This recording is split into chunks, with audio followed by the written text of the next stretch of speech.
나도 그 정도 돈은 있어. 결혼하자. 이미 나랑 했어.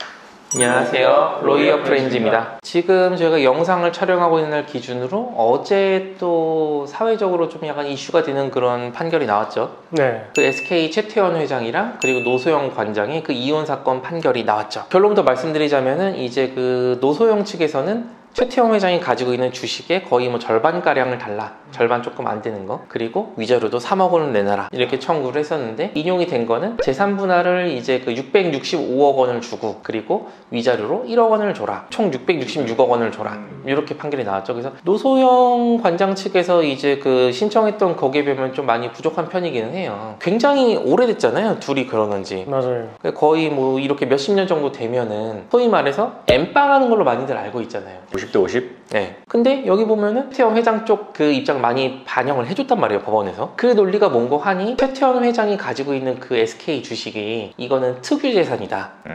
그러니까 그 양 부부 중에 한쪽의 명의로 취득한 그 사람의 재산이다. 이제 소위 말해서 오랫동안 살았을 때 엠빵을 해주는 거의 그 근거는 이 재산을 같이 형성하고 그리고 유지하는 이런 데 많이 기여를 했다 이거잖아요. 근데 이 최태원 회장의 SK 주식과 관련해서 노소영 관장이 그 주식을 이제 키우고 그 가치를 보존하는 데 있어서 그렇게 기여를 많이 했다고 보기는 힘들다, 이런 식으로 판단을 했단 말이에요.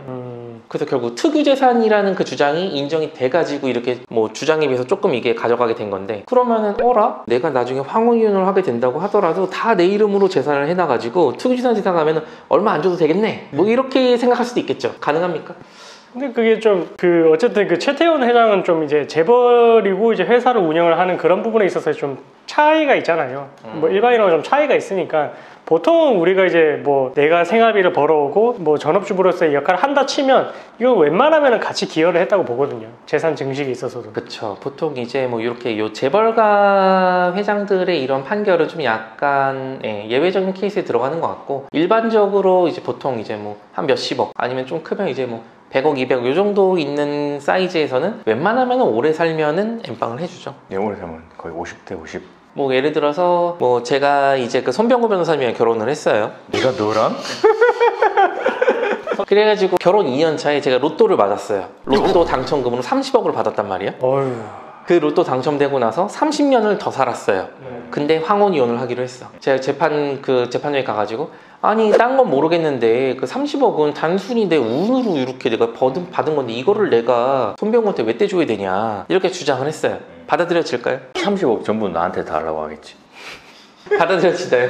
지금 이 케이스는 이제 이후에 산 기간이 30년이라는 기간이 또 있었기 때문에 이거는 제가 봤을 때는 어느 정도 이제 거의 엠빵에 가깝도록 그렇게 좀 분할을 하라 할 것 같아요. 그렇죠. 제가 30억에 당첨되고 나서 한 1, 2년 내에 이렇게만 이혼을 했다 그러면은 사실 요 30억을 보존하는 데 있어서 손병구가 기여한 게 별로 크지 않을 거잖아요. 그럼 이제 거의 대부분 저한테 인정이 될 텐데, 만약에 로또 당첨되고 나서 30년 동안 같이 살았다, 박성민이 어디 가서 30억을 뭐 도박으로 탕진하지는 않도록 이제 손병구가 옆에서 도와줬을 거기 때문에 훌륭하네. 엠빵 10억 가져가라, 뭐 이런 식으로 보통 나온다는 거죠. 재벌가 이혼 사건은 그동안에도 좀 여러 번 있었잖아요. 네. 이번에도 어느 정도 예상은 되긴 했었죠. 보통 소송을 시작할 때는 웬만하면은 특히나 오래 산 사람들 같은 경우에는 거의 엠빵을 해달라고 청구는 합니다. 근데 결론을 보면은 대부분 이제 원래 재벌이었던 그쪽의 재산을 좀 더 많이 더 인정을 해주는 것 같아요. 뭐 유명한 사건으로는 뭐 최근에 몇 개 있었던 거 보면은 이제 삼성의 그 이부진 그 사장님이랑 그리고 이무재 씨랑 이렇게 또 이혼이 있었죠. 그래서 그 당시에도 이무재 씨도 그 당시 기준으로 했을 때 그 이부진 사장님의 이제 그 재산이 아마 그 당시에 뭐 2조 한 5천억? 뭐 이 정도로 이게 인정됐었나 봐요. 이야. 그래가지고 한 1조 2천억 정도 엠빵 해달라, 와. 이렇게 달라고 했는데 실질적으로 인정이 된 거는 최종적으로 141억 인정됐죠. 이건 훨씬 더 적게 인정이 됐구만. 그렇죠. 비공식적이긴 하지만 이제 노소영 그 관장 쪽의 아버지가 노태우 전 대통령이잖아요. 네. 뭐 오피셜한 건 아니긴 하지만 이제 뭐 어쨌든 그 처가댁도 어느 정도 뭐 힘께나 쓰는 집이었으니까 뭐 여러 가지 사정들이 참작됐을 수도 있겠죠. 근데 지금 여기서 이무재 그 씨 같은 경우에는 그 정도로 파급력이 있는 그렇진 않았으니까요. 뭐 기여도에 있어서 주장을 서로 했을 텐데 뭐 그런 부분이 구체적인 것까지 알 수는 없으니까. 그렇죠. 이거 말고도 한진그룹에